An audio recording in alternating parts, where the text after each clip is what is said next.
तो बच्चों हम सीख रहे हैं अध्याय 3 चतुर्भुजों को समझना। तो आज की क्लास में हम जो नया चतुर्भुज सीखने वाले हैं उसका नाम है समलंब। इससे पहले हम आयत, वर्ग, समांतर चतुर्भुज, समचतुर्भुज सीख चुके हैं और उनमें आपस में क्या संबंध होता है, क्या उनकी परिभाषा होती है और उनके गुणधर्म प्रॉपर्टीज क्या होती हैं, ये सीख चुके हैं। तो आज हम सीखेंगे एक नया चतुर्भुज जिसका नाम क्या है बच्चों? समलंब चतुर्भुज। क्या बोलते हैं इसको? समलंब चतुर्भुज या ट्रेपेजियम बोला जाता है।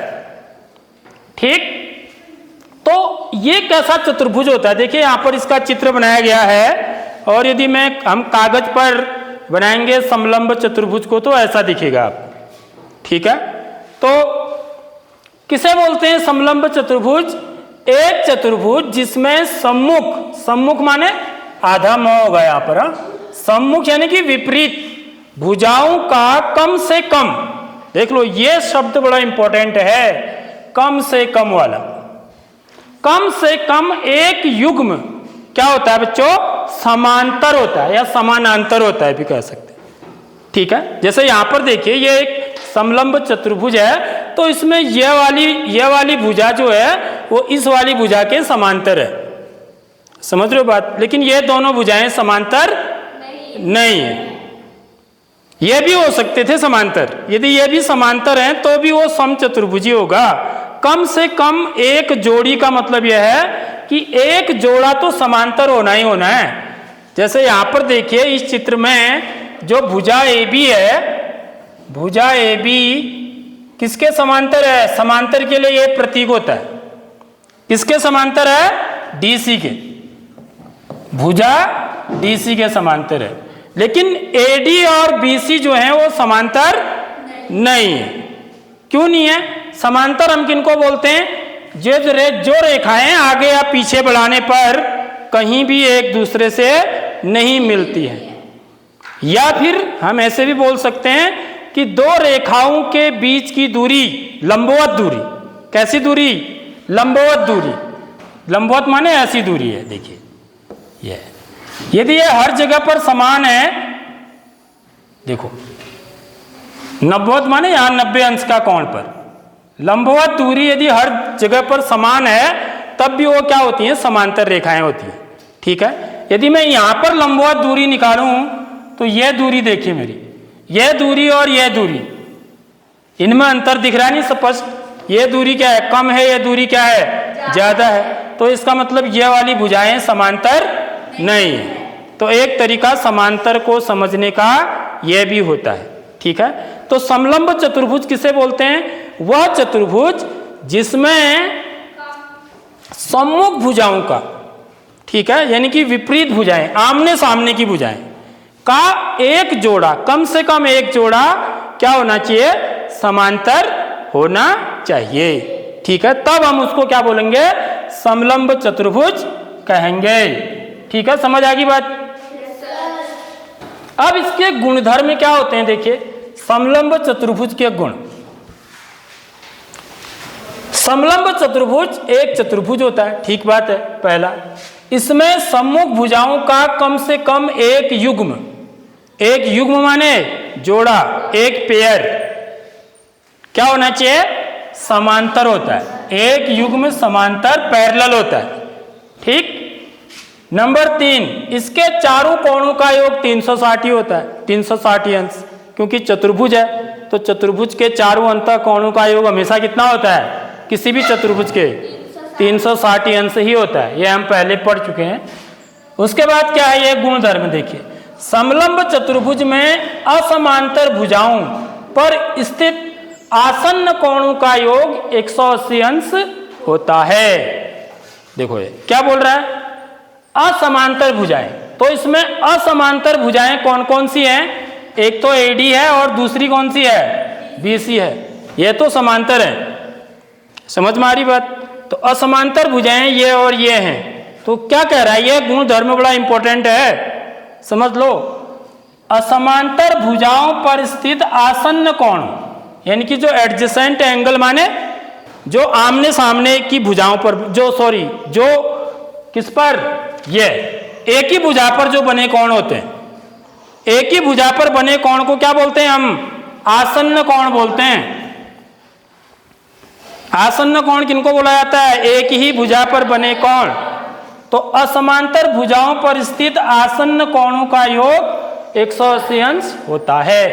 कहने का मतलब यह है कि इस कोण का और इस कोण का जो योग होगा वो 180 अंश होगा, यानी कि कोण ए धन कोण डी बराबर 180 अंश होगा। इसी प्रकार कोण बी धन कोण सी, इनका योग भी क्या होगा? 180 अंश होगा। कोण बी धन कोण सी बराबर 180 अंश। अब ऐसा क्यों होता है यह भी समझ लो। इससे पहले हम कक्षा 7 में सीख चुके हैं, यदि दो समांतर रेखाएं हैं, ठीक है, उनको एक तिर्यक रेखा काटती है। दो समांतर रेखाओं को यदि एक तिर्यक रेखा काटती है तो तिर्यक रेखा के एक ही और बने अंतः कोणों का योगफल 180 अंश होता है। यानी कि वो कैसे होते हैं? संपूरक होते हैं, सप्लीमेंट्री होते हैं। ये चीज हम सीखें। तो ये चीज यहां पर लग रही है, क्योंकि ये जो भुजा है इसको मैं आगे बढ़ा दूं तो ऐसे एक लाइन ये बन गई मेरी, एक लाइन ये बन गई। ये दोनों लाइन्स कैसी हैं? पैरेलल लाइन है।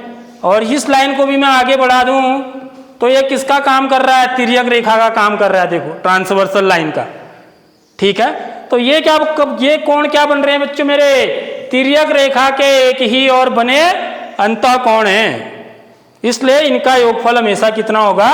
180 अंश होगा। तो ये इसकी एक इंपॉर्टेंट प्रॉपर्टी है समलंब की, ठीक है। क्या? असमांतर भुजाओं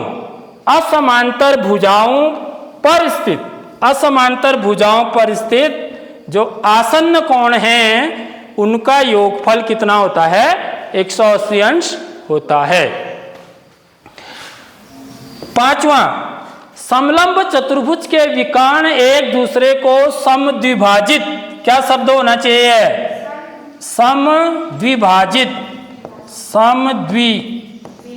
समद्विभाजित नहीं करते हैं, ठीक है। विकर्ण समद्विभाजित नहीं करते हैं का मतलब यह हुआ कि एक विकर्ण इसका यह है, ठीक है, और दूसरा विकर्ण क्या होगा? इसका यह होगा।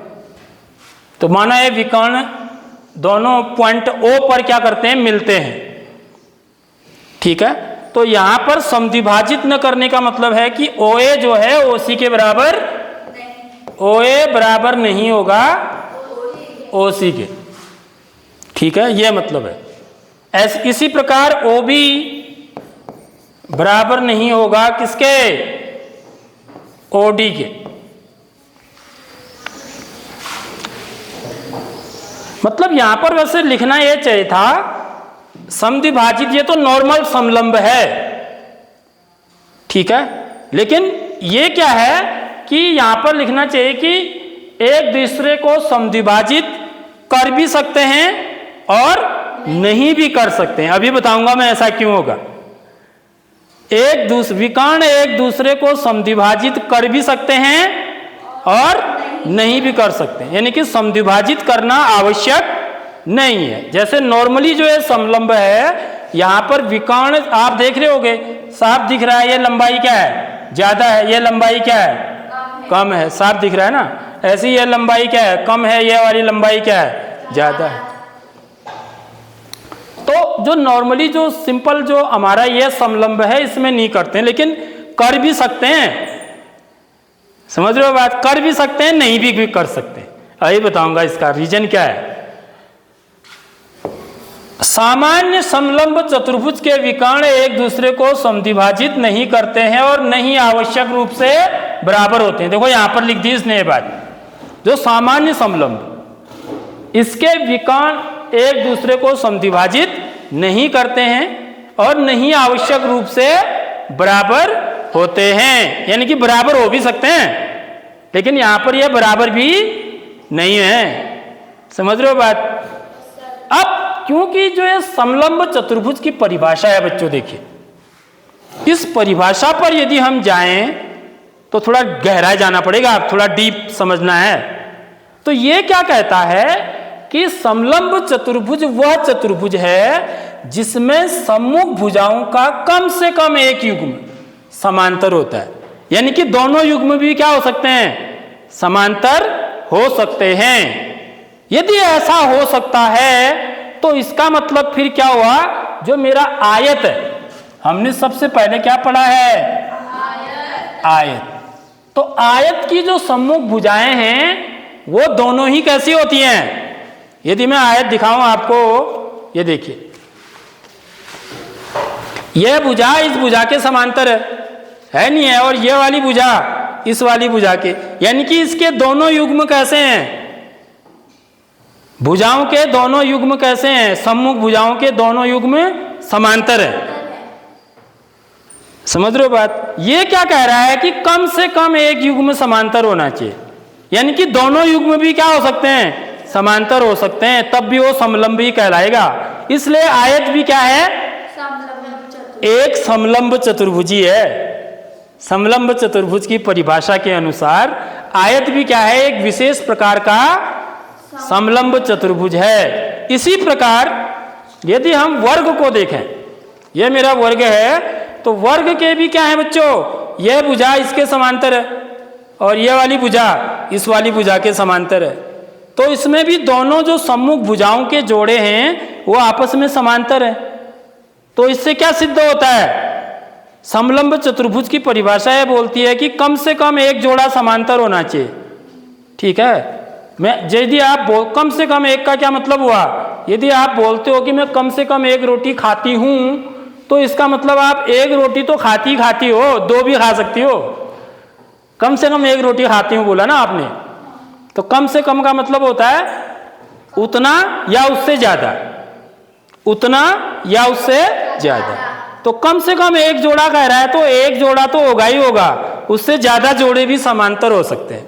तो इस हिसाब से देखा जाए तो जो वर्ग है वो भी क्या है? हमारा एक समलंब चतुर्भुज है। ऐसे ही देखिए, ऐसे ही समांतर चतुर्भुज, जो समांतर चतुर्भुज होगा वो भी हमारा, उसमें भी क्या है? समांतर चतुर्भुज में दोनों सम्मुख जोड़े क्या होते हैं? समांतर होते हैं। देखिए यह समचतुर्भुज है वैसे, लेकिन ये समांतर चतुर्भुज का ही एक रूप है। तो यहां भी देखिए, यह इसके समांतर होता है, यह इसके समांतर होता है। तो इस प्रकार समांतर चतुर्भुज और समचतुर्भुज दोनों ही क्या हैं? समलंब चतुर्भुज हैं। समझ में आ रही बात? तो इसका मतलब अभी तक जितने भी हमने चतुर्भुज पढ़े, चाहे आयत पढ़ा, चाहे वर्ग पढ़ा, चाहे समचतुर्भुज पढ़ा, चाहे समांतर चतुर्भुज पढ़ा, वे सब क्या हैं? समलंब चतुर्भुज हैं। समलंब चतुर्भुज हैं। क्यों हैं? क्योंकि वे समलंब चतुर्भुज की परिभाषा को संतुष्ट करते हैं। समझ में आ रही बात? तो इतनी इसकी कहानी है बच्चों। ठीक है, अब देखिए ये समलंब चतुर्भुज भी कितने प्रकार के होते हैं, देखिए जरा सा। अब देखिए समलंब चतुर्भुज के प्रकार कितने प्रकार के होते हैं। ठीक है, तो यहां पर इनके प्रकार दे रखे हैं। सबसे पहला देखिए विषम बाहु समलंब चतुर्भुज। विषम बाहु माने विषम जहां पर भी लगा होगा वहां पर क्या होगा? विषम माने होता है यहां पर अलग अलग। जिस समलंब चतुर्भुज की भुजाओं की माप जो है अलग अलग होगी, इनकी लंबाई अलग अलग होगी। ठीक है, जैसे इसको मैं ओबो का है, ओबो की लंबाई अलग है, बोसो की अलग है, सौदो की अलग है और औदो की अलग है। नॉर्मली हम ABCD से दिखाते हैं। यदि मैं इसको ABCD दिखाऊं तो AB की लंबाई अलग है, BC की अलग है। ठीक है, सब यदि चारों भुजाएं अलग अलग लंबाई के हैं, ठीक है, और कम से कम भुजाओं का एक जोड़ा समांतर है, तो हम उसको क्या बोलेंगे? विषम बाहु समलंब चतुर्भुज बोलेंगे। कोई भी भुजा समान नहीं होगी उसमें। ठीक है, समझ आ गई बात? ऐसे ही दूसरा देखिए, इसको भी मैं ABCD दिखाऊं शीर्षों को, तो समद्विबाहु समलंब चतुर्भुज। तो यह चतुर्भुज ऐसा है, ऐसा समलंब जिसमें दो भुजाएं बराबर हैं। देखिए यह इसके बराबर है, समझ में आ रही बात। इसमें सब भुजाएं अलग अलग हैं, यानी कि इसमें ए बी बराबर नहीं है बी सी के, बी सी बराबर नहीं है सी डी के, और सी डी बराबर नहीं है ए डी के, सब अलग अलग हैं। इस वाले में ए डी और बी सी क्या है, ए डी और बी सी क्या है, बराबर हैं। जिस समलंब चतुर्भुज में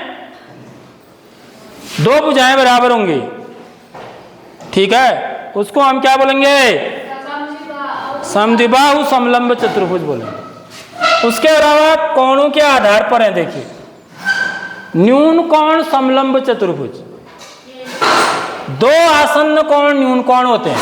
आसन्न कोण माने एक ही भुजा पर बने कोण, एक है यहाँ पर ये वाला कोण और ये वाला कोण न्यून कोण है ना। न्यून कोण का मतलब 90 डिग्री से कम है और 0 डिग्री से ज्यादा है, ठीक है। तो इस प्रकार के समलंब चतुर्भुज को हम, इसका नाम क्या दिया गया है, न्यून कोण समलंब चतुर्भुज। ऐसे ही अधिक कोण समलंब चतुर्भुज, दो विपरीत कोण अधिक कोण होते हैं। देखिए यहां पर ये कोण और ये कोण, ये दोनों कोण कैसे दिख रहे हैं आपको, अधिक कोण है ना, पीछे को जा रहा है। ये वाले दो लेकिन न्यून कोण है, देखो ये